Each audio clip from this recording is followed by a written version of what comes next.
अच्छा, अगर आपको दिन में हर वक्त थकावट रहती है, लो मूड रहता है, सेक्स ड्राइव कम हो गई है, मसल जो उनसे हैं आपके वीक होते जा रहे हैं, तो इसको आपने सिंपली ये नहीं सोचना कि एजिंग प्रोसेस है और इसको लेट गो कर दें।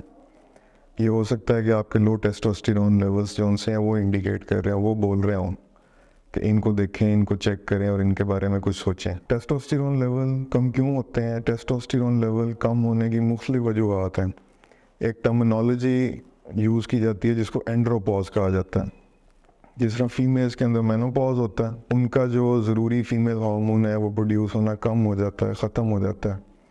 मेल्स में टेस्टोस्टेरोन लेवल ख़त्म तो नहीं होता, लेकिन ये आफ्टर 40 एज के साथ रिड्यूस होता रहता है। आप इसको सिंपली ऐसे समझ लें कि 35-40 साल के बाद ये हर साल 1% कम होता जाता है आपकी बॉडी में।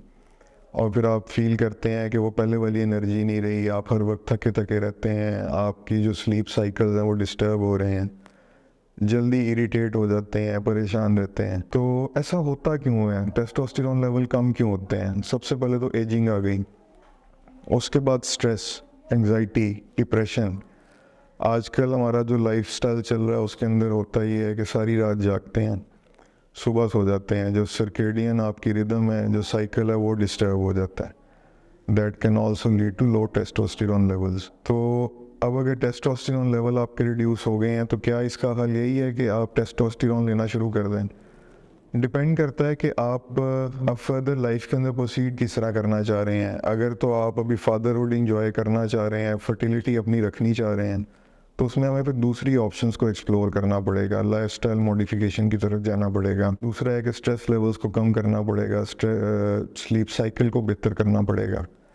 लेकिन अगर इन सारी चीज़ों के बावजूद भी हम अपने गोल्स की तरफ नहीं पहुंच पा रहे तो मेडिसिन भी प्रिस्क्राइब की जा सकती है, जिससे आपकी फर्टिलिटी को भी मद्देनज़र रखा जाता है और टेस्टोस्टेरोन लेवल्स को भी इंक्रीज़ किया जा सकता है। फर्दर अगर स्टिल फर्टिलिटी हमारा कंसर्न नहीं है तो फिर हम टेस्टोस्टेरोन रिप्लेसमेंट थेरेपी पे भी जा सकते हैं, hormone replace therapy. Strict follow up होता है उसका और डॉक्टर की प्रिस्क्रिप्शन के बगैर कभी भी आपको उसको स्टार्ट नहीं करना चाहिए। मैं डॉक्टर माजिद सईद हूँ। I am a consultant urologist, andrologist and male infertility specialist. तो अगर खुदा न खास्ता है इस मसले से आप दो चार हैं तो नीचे दिए गए नंबर पे मुझसे रब्ता करें। बहुत शुक्रिया।